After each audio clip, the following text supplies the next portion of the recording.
serving as a first-term minister. And once again, I asked her to serve in my cabinet, this time assuming the critically important role of Minister of Financial Services and Home Affairs. Over the course of this term, Minister Rivers often accompanied me or herself led extensive efforts to engage with local industry, media, and international policymakers, including UK and EU parliamentarians and US senators and members of the US House of Congress on several key financial services matters. Key and groundbreaking financial services legislation was also developed, passed and enacted during her tenure as minister, including the country's innovative regulatory framework governing virtual assets, as well as the establishment and enhancement of Cayman's economic substance regime. Enhanced regulatory oversight of and investor protections for all forms of investment funds were also developed and implemented. With the support of the government, she was able to significantly increase the budgetary and human resources of the ministry and CIMA by approximately 85%, with much needed staff complement increases ranging between 160% and 250% for the Department of Financial Services, Policy and Legislation, and the Department of International Tax Cooperation, respectively, and substantially enhanced the financial support to Cayman Finance by over 250%, better equipping the various public and private sector stakeholders responsible for protecting and promoting financial services, the most significant pillar of Cayman's economy, which, despite increased regulation over the past several years, has continued to grow by 2% year over year.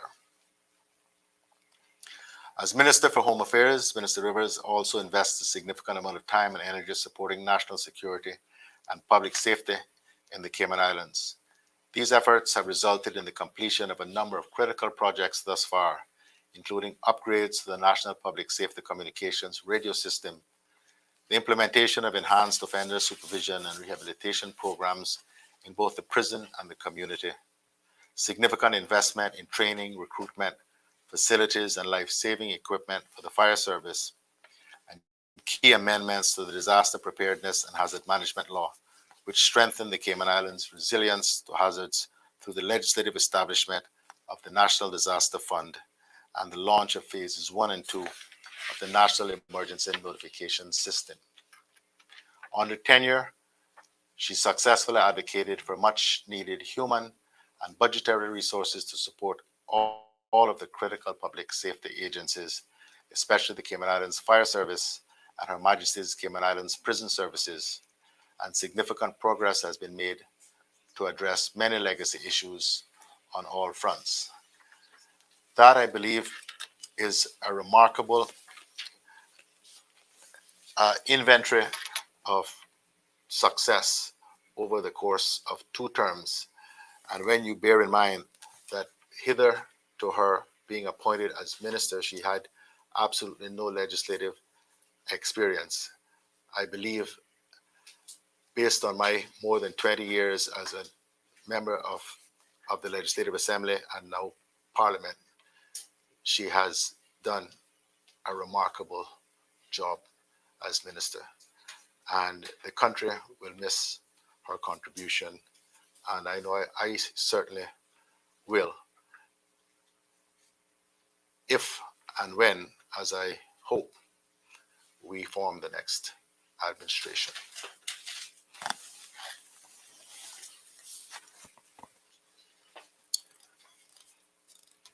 Thank you very much, Premier.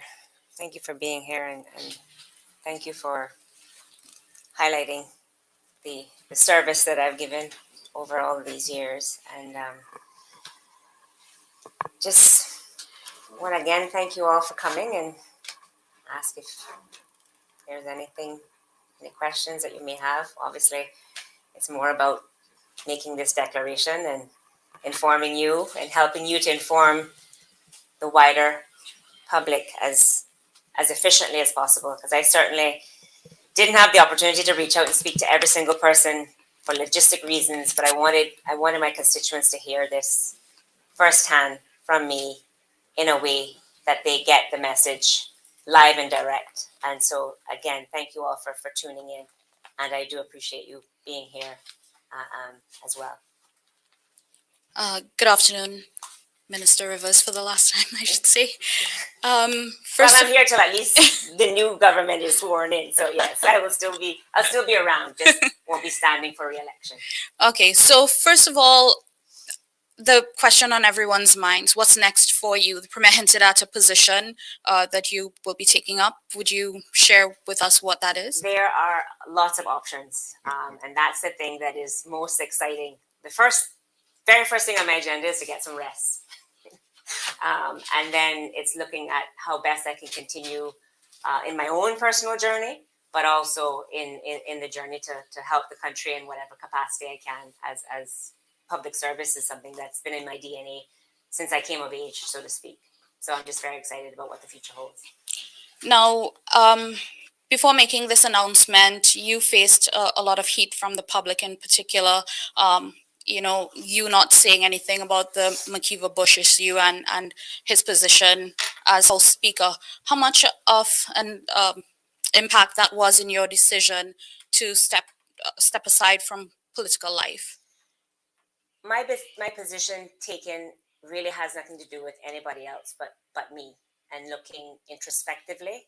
As I said before, I tried to put it in context, because when I first got into politics, I didn't intend to stay in politics for the rest of my life. I got into politics in late 30s, still relatively young, and many opportunities for various career progressions were at, in my mind. But certainly at the time, I answered the call to serve because there was a critical need at that time.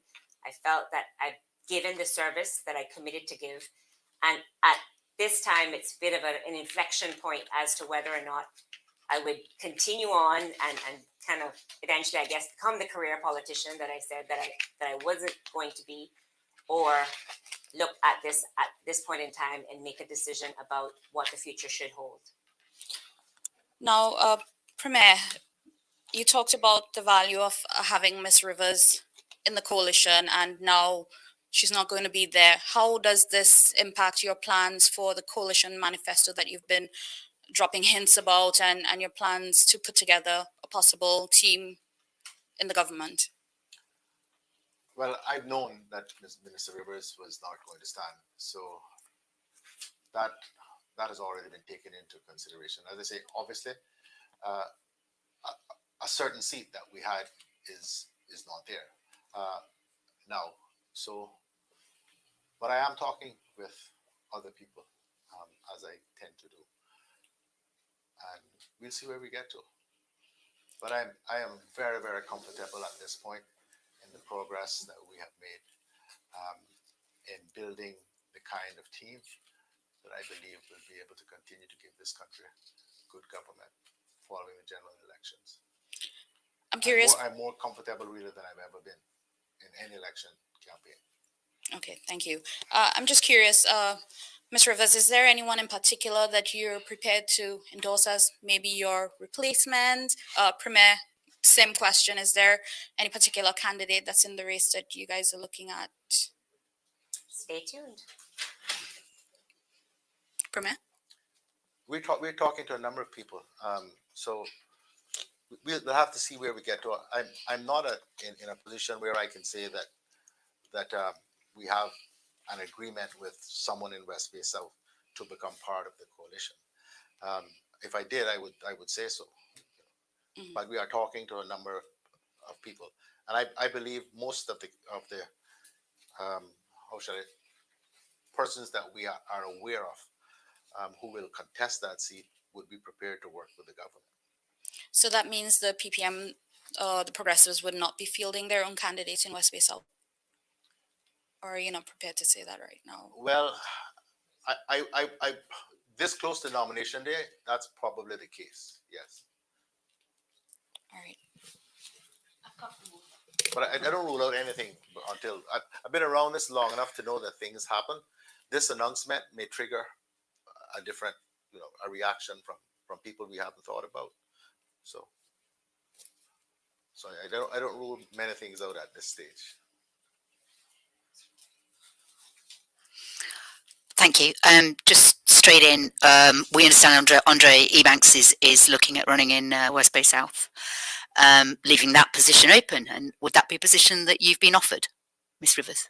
Sorry? Okay. Andre Ebanks, our representative in London, he's obviously resigned from that position, and I understand that he is planning on running in West Bay South. So would that be a position that you might have been offered by the government? Well, I don't No. like to get into speculation. No, I can tell you, no, absolutely categorically, no. Okay. I don't want a story running on that. I know, right? In that case, as we understand that Mr. Ebanks is, who was formerly a member, or at least very close to the PPM, obviously that's, are you endorsing him if he's running? We'll see. Okay. Walkers, is that also on the cards for you? There are many options. Okay, I'm fine. highly qualified. You don't want to talk about your new job. We'll have to go back to talk about the speaker then, won't we? So, you've had a lot of, as Reshma said, you've faced a lot of criticism. So the question is, why didn't you speak out about what Bush did, especially as you were formerly the Gender Affairs Minister, and especially now as you don't have to worry about, treading a political tightrope. Why didn't you speak out and say what you really felt about what happened about that conviction, him retaining the trappings of office, even after? I mean, the Premier made a tactical move stating he would then not be Speaker, but we all know he still is Speaker. He still retains those trappings of office. So why haven't you spoken out about it? Well, Wendy, if there's one thing I learned in this life of politics is there are times when you need to speak your truth, and there are other times when your truth should speak for itself. I know that the fact that I have not spoken publicly on the matter left people wondering where I stood or where I stand. So let me be clear. Far too many people in this country have been affected by violence in one form or another. I do not condone violence against women in any form. In fact, again, going back to my truth speaking for itself, a big part of my push to have the CEDAW Convention extended to the Cayman Islands was to create an accountability mechanism whereby the country must report on what efforts are being taken to promote gender equality, including the goal of eradicating violence against women. And that is my truth. Oh, okay, so would you have supported him being removed from office? Because that's the issue that people are concerned about, is that you all stood back in the Parliament and allowed him to retain this prestigious position. So would you have asked him to, if you were in a position to do so, would you have asked him to step down? Well, again, it's a moot point because Parliament has been dissolved. But he still has his job. No, he doesn't, Wendy. There are no members of the legislative or of the Parliament currently. It can be recalled, but there are no members of Parliament currently. That was the whole point of dissolving Parliament.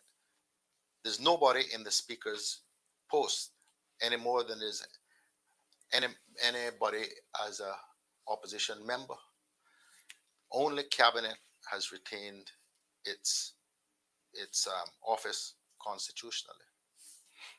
I think Mr. Bush disagrees with that. He seemed to think when he spoke on For the Record last week that he retains his job. I don't know what Mr. Bush said or says, but I know what the Constitution says. Okay, fair enough. Okay, back to Ms. Rivers. The other issue that I think maybe other critics would have said about you is that, yeah, definitely, I think everybody said, you've worked hard and you've been honest and integrity, but there's an issue of, there was a lot of hope that you would perhaps be very different, but in actual fact, you got sucked into the status quo. That's what people say. And they're a bit disappointed that you didn't make more significant changes. So there's a couple of women coming up in the next election behind you that are younger as well. And that, again, people are saying, hopefully they'll break the mold of the status quo that people are uncomfortable with. What advice do you give to those women about not getting sucked in? Well, as I said, there are many lessons that you learn in politics, and one of them as well is that people will say lots of things. And the advice that I give and that I would give to anyone is when you step into this arena, know yourself, be comfortable in yourself, and don't be afraid to do what's right, whether it's politically popular or otherwise. Last one, the Ombudsman's committee. Can you give us some details of what that committee, what reports it ever did, or what it ever actually achieved during the time that you were chairing it? Essentially, all of the reports would be filed with the Legislative Assembly, so that's public information. The only report that's outstanding would be for 2021, and that would go forward at the next sitting of Parliament. Yeah, I think you misunderstand me. No, I'm not talking about their annual reports. I'm talking about what reports did the committee do? Those reports are filed in Cabinet, in Parliament as well. Okay.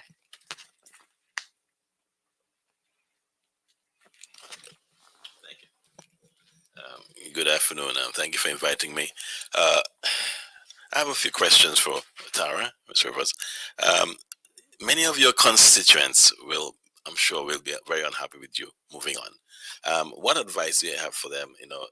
Knowing that they would prefer to see you stay, and if they want to know who they should vote for, and so on, what advice would you have to give those constituents? Well, the campaign is just starting, so to speak, even though I won't be on the ballot, and they won't have the opportunity to vote for me. And as I said, and I want to take this opportunity, and thank you, Ralph, for that question, to once again say a big heartfelt thanks to all of the people, and there have been many, many people who I know support me and still support me, and as you said, would prefer that they had the opportunity to vote for me.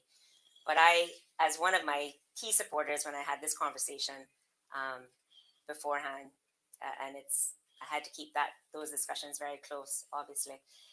As one said, you're not stepping away, you're stepping aside. And we expect that I will continue to be very active in the community, as I always have been, in a different capacity, of course.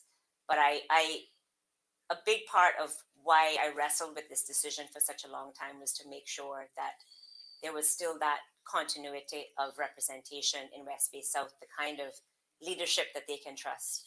And I am still very committed to ensuring that we try as best as possible to continue that legacy. Okay, second question. The number of men representing the country in the LA Parliament far exceed the number of women. Do you anticipate, or do you foresee, or do you encourage more women to become representatives, or to run for representation? Because we have heard that the country probably needs a few more women in the House. Absolutely. I mean, I put my money where my mouth is, so to speak. And when I stepped into this arena to take up this position, and thankfully I was supported overwhelmingly both times by the constituency and the district that I represented.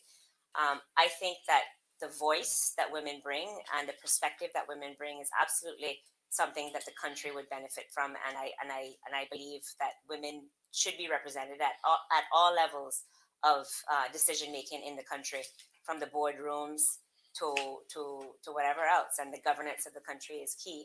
And so I just want to say again, thank you to the Premier for giving me that opportunity to not just, my constituents elected me, and I thank them for that. The Premier gave me the opportunity to serve as minister at the highest level in the governance of the country. And I actually encourage that women to step forward, to be able to be given those opportunities and taking up the mantle at all levels. Okay, thank you. One final question. You were an independent candidate, and you were successful. And we are seeing in the upcoming elections many, many more independent candidates. Sort of many, as people say, they're posturing themselves for places within the government. I've heard you in referring to the progressive-led coalition many times. And my question to you is, how do you describe the relationship with the progressive-led administration? And also, how do you describe your experience as an independent working alongside an existing government? Well, certainly, again, when you serve in cabinet, the overarching thing that binds you as a cabinet is a collective responsibility. So I may have been, and I have been, an independently elected candidate becoming a member of parliament. But as a member of cabinet, those responsibilities supersede and trumps everything, because that is what you sign up to do and become once you accept a position as minister in the cabinet. Otherwise, a country couldn't function if you had those type of, dissension publicly about a decision taken by cabinet. I think the strength that I brought, and again, I thank the premier for really highlighting those areas of strength. A lot of that had to do with me and my personality. I, never was a member of the party, but I felt that I was able to make a contribution at that level because of the type of discussions that we had. And I think it can be done, but I want to say to any independent candidate running, no man or woman is an island. You need to be able to work with people. And so this notion that because you're elected as an independent, you can just switch on the tap to distance yourself or disassociate yourself from the government of which you are a part. If you are a member of government, that is, opposition can, which I've never been. I've been a member of cabinet for the entire time, so I cannot speak to the opposition perspective. But certainly, if your goal is to be a member of government, you need to understand and appreciate that you have to work with people. And sometimes that means making decisions, making compromises that are in the best interest of the country. And there will be times for discussion.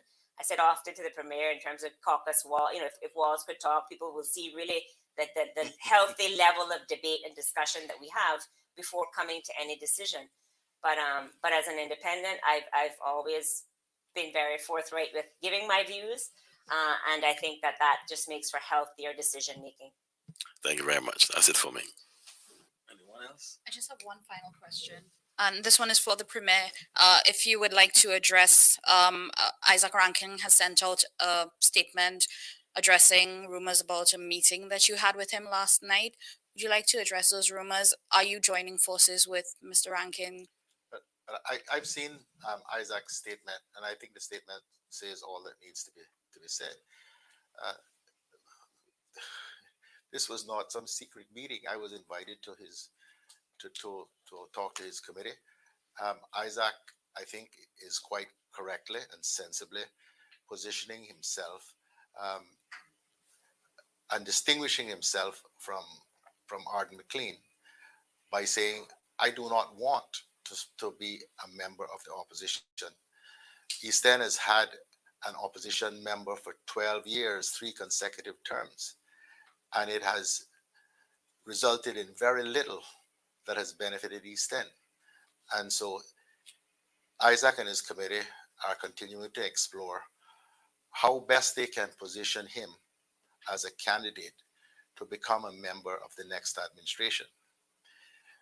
Currently, his committee, and I think most of the country, views the progressive led coalition as really being the only organized entity there is contesting these elections, and therefore the most likely to form the next administration. It's just very sensible politics. There's no secret about it. I'm talking to representatives from almost every constituency in Cayman because we are doing everything we can to form the next administration. As we're still talking about the campaign, can you give us some explanation as to why the health minister might have allocated those funds for roof repairs in East End, in Bodden Town East, when it's your ministry that transfer payment went to for roof repairs? I remember there was a finance committee hearing where you discussed it. So I'm just wondering how this has happened, and if you could explain whether you have any issues with what he's done. Well, I heard him explaining to someone from the campus yesterday. I don't have all the details, but this is a fairly routine thing. This sent out one letter, but the issue, as I best understand it, and I hate to address things when I don't have all the facts, but this was a question of the funds weren't available in the last fiscal year, but they became available when essentially the government budget or allocations get topped up, because the budget is a 2-year budget. But but you work in 1 year cycles. And so when the funding became available, it's not just that particular issue. Right across the Cayman Islands, you will see that um, East End, North Side, Georgetown, where cases had been made that vulnerable people who needed assistance to get their homes repaired had been approved. The funding has been made available because we are now in a new fiscal year. But I'm sure he's going to, or his ministry is going to issue a statement in due course. But I heard him um, addressing a question, a similar question by the Compass yesterday, not on air, but after the press conference. So there's nothing untoward at all about what transpired. It's just because we're in that season now that it's become an issue.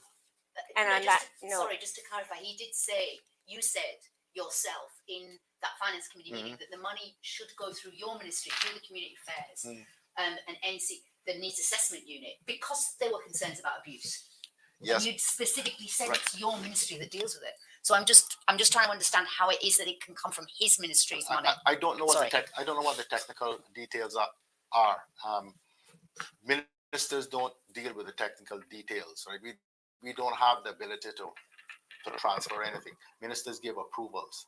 That's all we can do. I don't know the precise details about it, but what I do know is that because of COVID, the various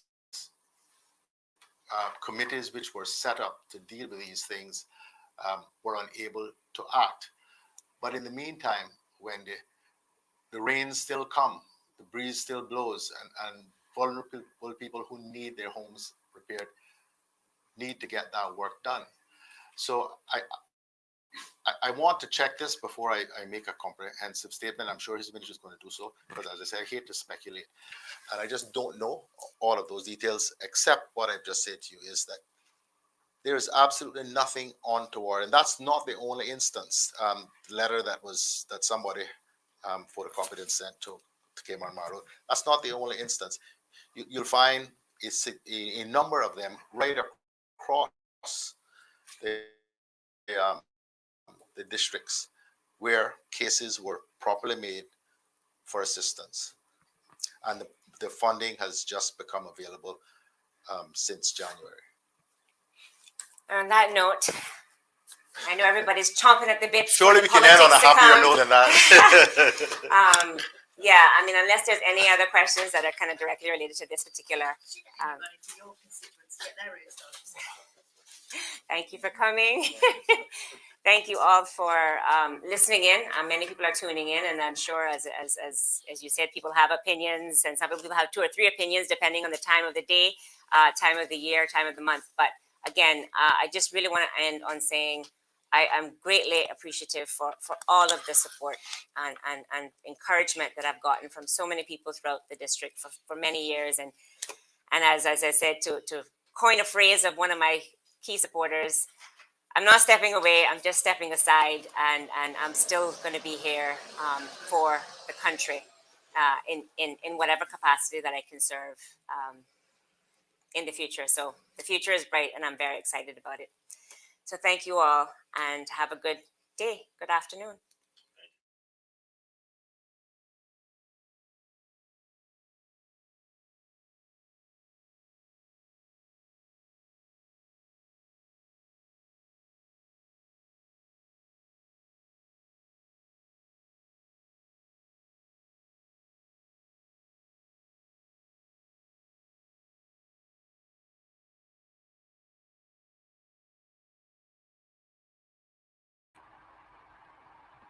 Hello, everybody. What's going on? So I didn't really intend to come on here live, but I'm going to just do this really, really quickly because I see you still, there's still 224 of you who probably sitting here scratching your head. I'm trying to have a quick lunch. And wasn't that super interesting? Tara Rivers, has confirmed that she will not be running. So you guys know that we actually made that announcement, I think, over a week ago. So she had an entire hullabaloo press conference. Good morning, good afternoon, Morna and Cara. Both him and Tara's voice and from their mouths triggering off my mic screen. Yeah, so here we go, folks. I mean, this was just super interesting. Alice, thank you for that comment. What a hot mess. Alice says because they know that only she will get the news out there to us. Cayman Road is doing what the government isn't doing. Cayman Mall Road and other media. Thanks, Sandy, for your work. Thank you so much. Cindy says after Mall Road aired, she wasn't stepping down like 2 weeks ago. Now she feels like airing it. Yeah, it's a little bit of an interesting way in which they announced it. Of course, as usual, we didn't get an invite. At this point, we're so over that, like we don't care. We told you guys the full scoop. What you saw in that article that we did about her having a job lined up with Walkers, although she wouldn't answer that question today, I'm telling you, her sources were legit on the money. She could even be honest with the people today. Isn't that amazing? Like, what would be wrong with saying, yes, I have a job with a private firm? Maybe she doesn't want to name them, but it's just so silly. I mean, Wendy asked her, okay, are you going to take Andre's job? Are we flipping one person for the other? And instead of her just saying no, she's like, well, I'm not going to speculate. It wouldn't be speculation if you just answered the question. So the irony of it is Aldin had to answer the question for her. And that is why Tara was such a sore disappointment for all of us, especially as women. You don't take up a position of leadership and then need Aldin to sit there and sing your praises and to be your mouthpiece and to answer the questions for you because, you can't speculate, but Aldin can answer the question directly. There's something seriously wrong with Tara, and I wish her luck at Walkers or wherever she's going to pop up because she's going to honestly need that luck. It's just such a failure, and it's just a disappointment. As a woman, as a Caymanian, I feel very disappointed. So someone's privately asking me a question if Alden is a partner at Walkers. Well, he's not a partner in any law firm that we know. As we know, candidates have to make all of their declarations of interest by Friday. That's the deadline for them to do that.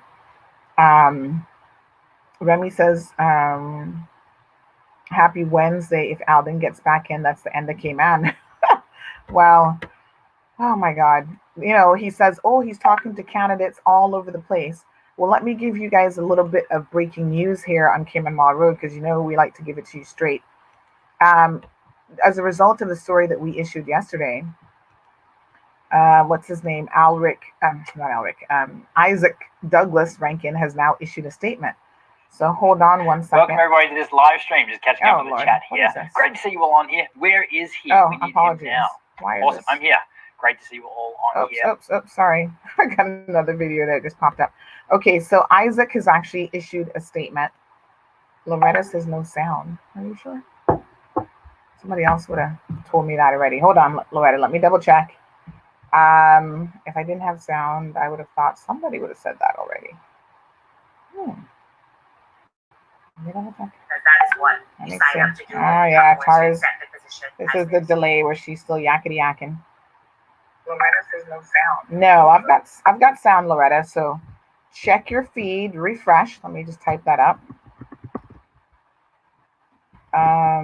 Refresh, Loretta. So Isaac has just issued a statement. Allow me to read this statement for your perusal because you guys know that we are the ones who obviously broke the story on Isaac being visited. Let me see. By the premier. And so now he has issued a statement saying the following. And to be fair to Alric, I did attempt to contact him unsuccessfully last night because I wanted to speak to him before publication of the article so he could have given us an explanation. But he was busy, and I typed and I said, hey, I want to talk to you about this article. And, here we are. Now we got a press release for immediate release. Members of the committee to elect Isaac Rankin and I met with the premier on Monday, the 22nd of February. Well, CMR told you that. There's no secrecy regarding the holding of the meeting. Okay. As is evident from the recent photos that is making its rounds on social media, the purpose of the meeting was to explore the opportunity to enable the District of East End to emerge from the political wilderness that we have been languishing in for the past 20 years. I'm contesting the upcoming election as an independent candidate, but I recognize that alone I can achieve little for my beloved district. Anyone who doubts that needs only consider how little has been achieved over the past 3 terms or 12 years that the Honorable Arden McLean has been a member of the opposition and recently leader of the opposition.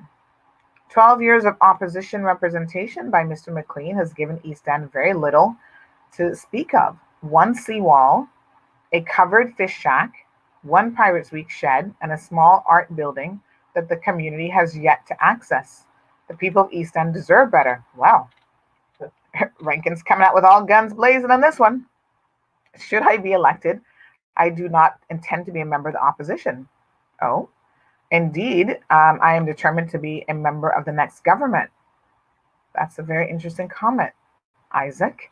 The people of East End have a lot of needs, from health and social care to education and cultural activities and key business and infrastructure needs. They deserve a representative who will focus on getting things done, that will put personal feelings and pettiness aside and act in the best interest to ensure that they have a seat at the government caucus and be able to effectively advocate for East End. East End has had enough of opposition representation.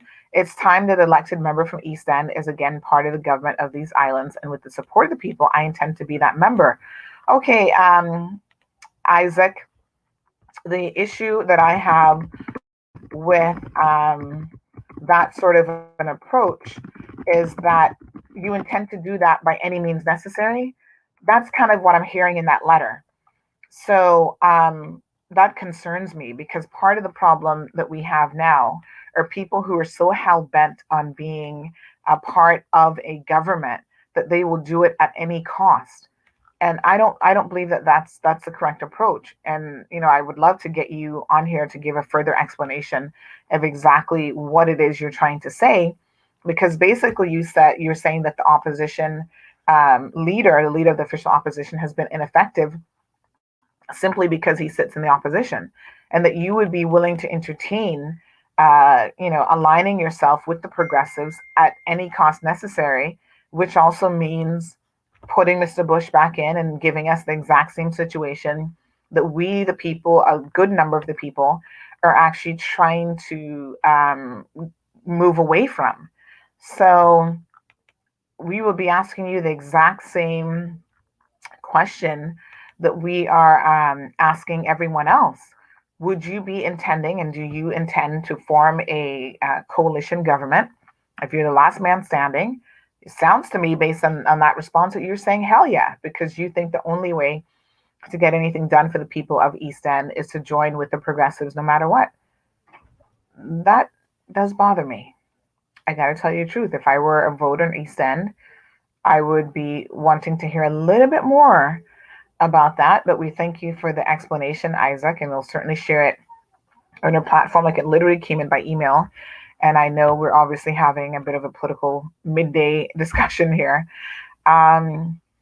So there you have it, folks. That's an official statement from Isaac. We've received it by email, and I've received it multiple times via WhatsApp. And it's in relation to people questioning. Apparently, they just sent another one saying, here's a correct version. I don't know what's changed in that one, but this is the final. So we'll have a look at it and see if anything has changed. What a mess. Anyway, it is what it is. We will continue to keep all of you informed as best as we can. And I think that there's a lot of candidates that we just have to be very, very careful with, in the sense that we need to know that they're getting into it for all the right reasons, and they're also going to go about it the right way. There's a way to do things. We all have goals, and we want to accomplish things. We even think about professional goals, personal goals, but there's no shortcuts, and you cannot compromise, in my honest belief, on certain principles. And when you start appearing to be willing to compromise, and you know better than what's in there now, and I don't know that people are going to be keen to give you a chance. Ms. Joy, big shout out to you. We missed you the last couple of days, but we're aware of the situation in Texas. Diana agrees, saying you better believe that the end of Cayman, especially for Caymanians. Thank you, Morna, and Joy, and Alice confirming that the audio is fine. Sherry Ann says he just lost all of his votes in East End. Sad. Well, people take a position, and at least we got to give him credit for being very, very clear in what his position is. There have been other people who've been flip-flopping all over the place, so much so that they have actually confused the heck out of all of us.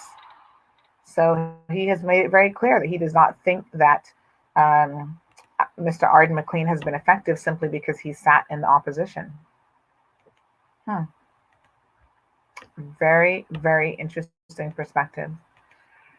So again, folks, if you're just joining the program, this was just me adding on to a government press conference whereby they were essentially confirming that Tara is resigning, which we knew and we announced, I think, a week or two ago at this point. She felt it necessary to have a press conference using government resources to make that sort of an announcement. You could have just quietly drifted off into the sunset, Tara. I don't even know that was necessary, to be honest. But we thank you for confirming what we already knew. And we wish you the best of luck in your future endeavors. The Premier spoke at length about what he saw as all of her political achievements since she's been in office. And most people would look at him with a side eye and wonder if he is living the same reality that we are, because nobody has ever thought that she did really well in her political career. Even when she had labor and education and the $6 minimum wage, no one is giving her, a lot of accolades or pats on the back for that sort of thing. But everybody can put a spin on it, and the Premier certainly put his spin on it and said that she had done a wonderful job. So thank you guys so much for tuning in. We will publish Isaac. My apologies, Alric. We will publish Isaac's official statement on his meeting with the Premier. And I think this election in East End just got turned up a couple notches, and it's going to be hot, hot, hot. Anyway, folks, that's all I've got for you. Please enjoy the rest of your afternoon and be safe, and we'll see you guys first thing in the morning.